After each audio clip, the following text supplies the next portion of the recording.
కూటమి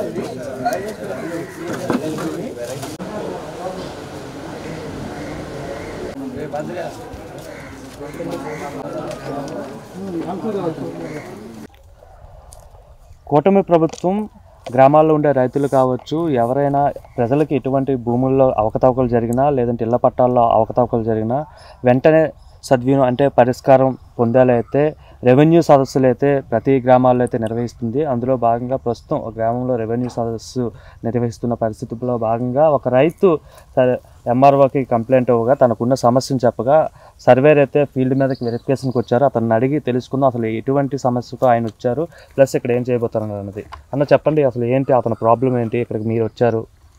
వీరు గతంలో వేరొక వ్యక్తి నుంచి ల్యాండ్ అనేది రిజిస్ట్రేషన్ చేసుకోవడం జరిగిందండి. సో వీళ్ళ రిజిస్టర్డ్ డాక్యుమెంట్స్లో ఉన్న సర్వే నెంబర్లు, ఆన్ గ్రౌండ్ ఉన్న సర్వే నెంబర్లు, అలాగే రెవెన్యూ రికార్డ్ అయిన ఆర్ఎస్ఆర్లో కానీ అడంగలో కానీ మా ఎఫ్ఎంబీలో ఉన్న సర్వే నెంబర్లో వ్యత్యాసం ఈరోజు వచ్చి మాకు ఈ సమస్య అనేది చెప్పడం జరిగింది. ఎంఆర్ఓ గారి దృష్ట్యా ఈ రెవెన్యూ సదస్సుల నిమిత్తం మంత్రి గ్రామంలో చెప్పడం జరిగింది. దాని విషయం అయ్యి ఎంఆర్ఓ గారు తక్షణమే ఆన్ ద స్పాట్ భూమి మీదకి వెళ్ళి ఎంక్వైరీ చేయమని చెప్పారు.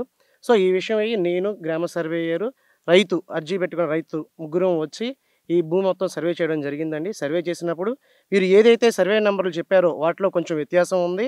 ఆల్రెడీ రిజిస్టర్డ్ డాక్యుమెంట్ ఉన్న సర్వే నెంబర్లు, భూమి మీద ఉన్న సర్వే నెంబర్లో తేడా ఉండడం వలన సరైన సర్వే నెంబర్లో ఈయన ఆన్ గ్రౌండ్ ఎంజాయ్మెంట్ ఏదైతే ఉందో ఆ సర్వే నెంబర్లను చూడడం జరిగింది. అది 71/2Cలో ఉన్నారు, అలాగే 2Aలో ఉన్నారు. 2B అనేది బుడమేరు ఉంటుందండి మధ్యలో.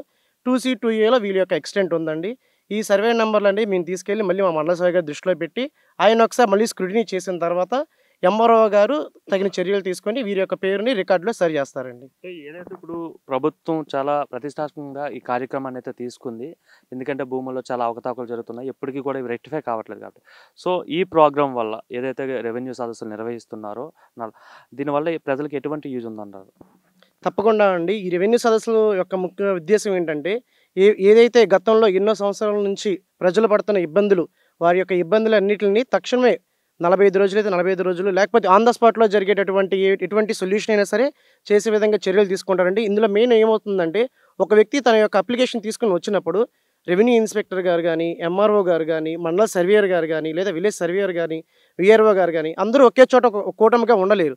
ఎందుకంటే వాళ్ళకి ఉండాల్సిన వర్కులు కానీ, మీటింగులు కానీ, అటెండ్ అవ్వాల్సిన వేరొక ప్లేస్లో కానీ వాళ్ళు వెళ్ళడం జరుగుతూ ఉంటుంది. దాని వలన వీళ్ళు పెట్టుకున్న అప్లికేషన్లో కొంత కాలయాపనం జరుగుతూ ఉంటుంది. అదేవిధంగా వీళ్ళు పంట ఉండడం వల్ల సర్వే చేయడం వల్ల కూడా ఇబ్బంది అవుతుంది. సో ఈరోజు కూటమి ప్రభుత్వం తీసుకున్న రెవెన్యూ సదస్సుల్లో మండల తహసీల్దార్ వారు, స్పెషల్ ఆఫీసర్ వారు, అలాగే విఆర్ఓ గారు, మండల సర్వేయర్ గారు, మండల గ్రామ సర్వేయర్లు మొత్తం అందరూ ఒకే చోట ఉంటారండి. ఎటువంటి సమస్యనైనా సరే ఆన్ ద స్పాట్లో తీసుకునే డిసిషన్లని ఆన్ ద స్పాట్లో తీసుకుంటారు. కొంచెం స్క్రూటినీ చేసి ఇంకొంచెం 2-3 రైతులను పక్క సమస్య ఉంది, గట్లు మధ్య వ్యత్యాసం ఉంది అన్నప్పుడు పక్కన రైతులను కూడా పిలిపించి వాళ్ళ సమక్షంలోనే మండల సర్వే గారు సర్వే చేసి స్క్రూటినీ చేసి వెంటనే రికార్డుల్లో వాళ్ళ యొక్క పేర్లు నమోదయ్యేటట్టు, వారి యొక్క సమస్య మొత్తం పూర్తిగా తొలగిపోయి క్లియర్ అయ్యేటట్టు చర్యలు తీసుకుంటారండి. అన్న మీరు చెప్పండి, ఎలా అనిపిస్తుంది మీ గ్రామంలోనే ఒక రెవెన్యూ సదస్సు పెట్టి మీకు ఏదైనా ఒక సమస్య ఉంటే అక్కడికి పంచాయతీ ఆఫీస్ దగ్గరికి వెళ్ళి మీ సమస్యను చెప్పడం? ఎందుకంటే నార్మల్గా మనకి ఏదైనా సమస్య వస్తే మండల ఆఫీస్కి వెళ్ళి ఎంఆర్ఓ ఆఫీస్ చుట్టూ తిరగాలి యాక్చువల్గా. కానీ మొత్తం అధికారులందరినీ కూడా మీ విలేజ్కి అంటే మీ గ్రామానికే పంపించి సమస్యను తెలుసుకోవడం మీకు ఏమనిపిస్తుంది? మాకు చాలా సంతోషంగా ఉందండి. ఇంకా ఉంది మామూలుగా మాకు సంతోషంగా ఉంది. ఇక్కడికి వచ్చి మా చేలోకి వచ్చి మమ్మల్ని ఆనందపరిచి వెళ్తున్నారు. అది వచ్చిన సరి చేసి మా భూమిని మాకు ఒప్పించవలసిందిగా కోరుతున్నాం. అంటే ఎప్పటి నుండి ఉంది మీకు ఈ సమస్య? ఈ సమస్య మాకు ఆన్లైన్ సిస్టమ్ వచ్చిన కాడి నుంచి ఉంది. ఆన్లైన్ సిస్టమ్ లేకముందు రాలా మాకు ఈ సిస్టమ్ ఇవన్నీ తెలియదు. ఆన్లైన్ సిస్టమ్ వచ్చినాక పాస్ పుస్తకం లేక ఎక్కల ఇది భూమి. ఓకే, మరి గతంలో ఎక్కడ చేయలేదా ఆన్లైన్లోకి ఎక్కించే ప్రయత్నం జరగలేదు? అప్పట్లో ఒరిజినల్ దస్తావేజ్ లేదు, దానికి లింక్ దస్తావేజ్ కావాలని ఈఆర్ఓ గారు ఎంఆర్ఓ గారు అప్పట్లో అడిగారు. ఆ లింక్ దస్తావేజ్ ఇప్పుడు దొరికింది ఒక రైతు దగ్గర, నాకు అమ్మిన ఆయన దగ్గర.